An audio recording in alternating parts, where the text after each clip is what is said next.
grandma was advocating the smacking of children and saying she had maybe X number of children, maybe 5, 6, 7, 8, 9 children, and she's an advocate of people hitting their children, and that it worked for her, and her children are very close to her. But I'm here to tell you that we're not parenting the same type of children. We're not parenting the same generation of children. They are wired differently, completely differently. With my daughter, it was a lot of intentionality. I wanted that bond. I needed that bond. It was something that I planned. So it wasn't a coincidence that we are very close. It's not a coincidence that we're the right match, we're the right fit. People need to understand that parenting is not innate. You're not born to be a good father. You're not born to be a good mother. You hear people say you are a natural mother. You can naturally, it's a natural thing. Why do people have post-traumatic stress disorder? Why do they get depressed when they have children sometimes? And they are forced. Many people, they don't even know they're depressed because there's a lot of overwhelm around them. People come around when they have children. All sorts of omugo is happening here, grandmother, this and that. All sorts of things are happening at the same time. And a lot of women, they can't cope. A lot of men and women need to learn how to parent children. It's important that we understand that it's not innate. It's not something that comes naturally, especially parenting a Gen Z or Alpha Gen child. We have to understand that it's completely different. Now, I gave the example of a lady, I don't know if you heard that part, where she's a granny and she mentioned online how she used to beat her own children and that all the things that people like me are teaching, they're rubbish, and that she used to beat her children, and that she had about 6, 7 children, and that it works. And the video went viral, that the beating works, that children love her and respect her, and all sorts of things. And then I respect her own views. That's what worked for her. This lady is significantly older than I am. The way she parented her children worked for her own children. They don't work for our own children in this generation. These children, they know significantly more. There's a lot more exposure at this time. That's why they question you, because they are born to be critical thinkers. They are born to be children that ask questions. They are curious and they are more confident in this generation. And they are even taught in schools, because it's a 21st century skill to question, to problem solve, to fact find, to do your research. It's the beating and the shouting that people have done to their children, criticizing them, demeaning them, comparing them to other people. They may think it worked. But the reason why the country, for example, Nigeria, is in the mess that we're in today is because a lot of broken people are the people that are in leadership. A lot of broken people are the ones that are trying to fix things. And you can't pour from an empty cup. You can't pour from an empty cup. If the beating and shouting worked so well, then why do we have a broken nation? Why do we have so many problems in the country? You know, they said sanity is doing the same thing and expecting the same results. They may have gotten those results, but we can see how now what the country is like.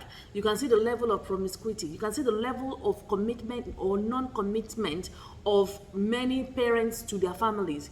Any small thing they want to bail out. A lot of people are hooked on drugs. A lot of people have several addictions: pornography, masturbation, drugs, social media, friendships, buying clothes. You know, there's so many addictions that people have these days, and the reason they have them they are coping mechanisms for them. They help them to cope from the trauma that they have experienced in their childhood.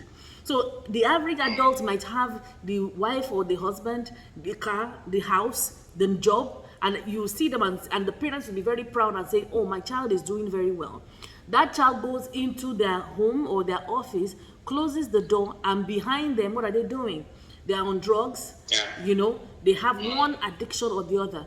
To help them cope with the trauma, to help them cope with the pain that they have been inflicted whilst they are growing up. And you still see people that will tell you that, oh, they beat me very well and I turned out all right. And I keep saying, what is the definition of turned out all right? What if you weren't hate? What if you were loved some more? See, we have been taught to associate pain with love. We have been taught to associate pain as love. And that is why when pain is inflicted on certain spouses, they will say, he loves me, that's why he beats me. That's amazing. That's amazing. What you said now just helped me to connect it dots. Sometimes you wonder why certain people stay in abusive relationships. And of course, I know I've worked with couples and I know it's a difficult situation to be in. But sometimes you wonder, why is it that somebody would be in an abusive relationship that goes to the extent of being physically abusive, and somewhere, at the back of their mind, they still believe that this person loves me. Usually women are, on the receiving end.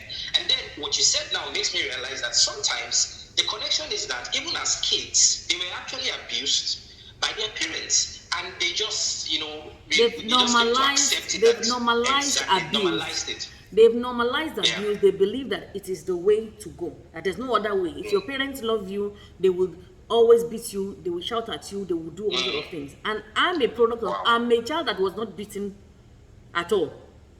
I'm also a child that. I'm also a child that didn't beat her own child. So you find that when people have normalized abuse, that is what is in them, and that's what they know how to do. Now, what we are suggesting now is to parent so that you can have those emotional connections. To parent in such a way that you can build a healthy connection with your children. It takes time. It can't be done overnight. It takes patience. It takes your presence. But people want to get things done. They want microwavable parenting. They just give some instructions or put some money down and go out and get a houseboy, housegirl, driver, this and the other, and they expect that everything is going to be okay. It doesn't work that way. No matter how much the resources are that you have. Parenting is not about resources. There are people that do not have a lot of resources, but they have those emotional connections with their children. You see people that they don't have the patience, they don't have the time. Now, we talk about digital era, we talk about all sorts of things that you put down on the list to talk about, but you find that a lot of the parents themselves cannot get out of social media. They can't leave social media. And they cannot explain to their children, they can't convince their children that they're not addicted to social media. If you're not able to convince your child that you're not addicted to social media, how are you going to get your child to get off social media? A lot of people use the devices to parent their children. It's easy. It's the easy way. There's something called lazy parenting. Where you just give them a device and they will shut up. Give them a device and they're going to shut up. Give them, smack them and they will behave. All those sort of things. But it takes a while. And people always assume that you must give a child a device. I give the example that I saw recently. When the Queen died, I watched the burial and all the processions and all the things that, I didn't watch all, but I watched some of it. But one thing, obviously, I want to get key into the parenting aspects. And then you see that the children that were involved, the royalties that were involved, the grandchildren, they came to the procession. Did you see them screaming and shouting there? Did you see them with iPads or devices so that they can calm down? Wow. Or do you think they were drugged to behave? These are royalty. These are royalty.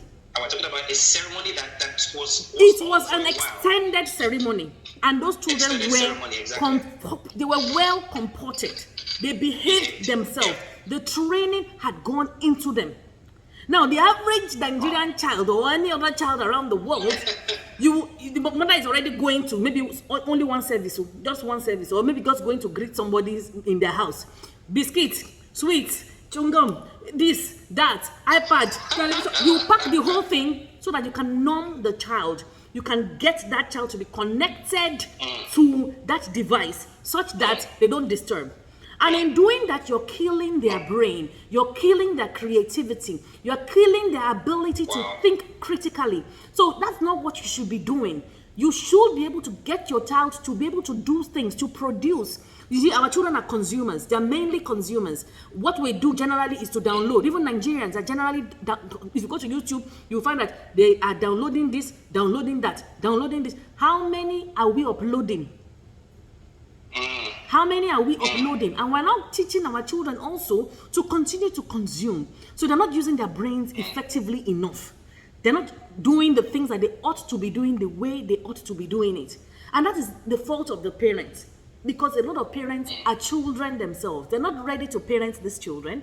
They're not ready to go the long haul. It is challenging to parents. But if you make a decision that I want to do this, I want to parent my child properly, you would find that you will get it done. A lot of people will say, oh, a community raises a village and blah, blah, blah. It's a statement that you have to put a caveat around it these days. A community cannot raise your child if they don't share the same values. I'll say that again. A community cannot raise your child if they do not share the same values. So some people say, oh, when I was growing up, if you do something, they will beat you, and your mother will come back and beat you, and all those sort of things. If you want a community to raise your children, you have to find and create your own community these days, and they will share your values. There are some people that will correct my child, and I don't even expect that my child will be one that they will be correcting outside.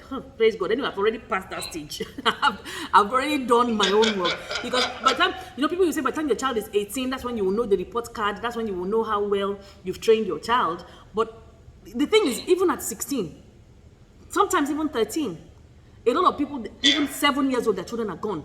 And gone in the sense that they've already put them in boarding houses. They're doing their own thing in boarding houses. They'll come back for a couple of weeks and go. The minute you send your child to boarding house, that's it. Let me just tell you, that's it. If you like, console yourself in any way, that's it. I went to boarding house when I was about 11 years old.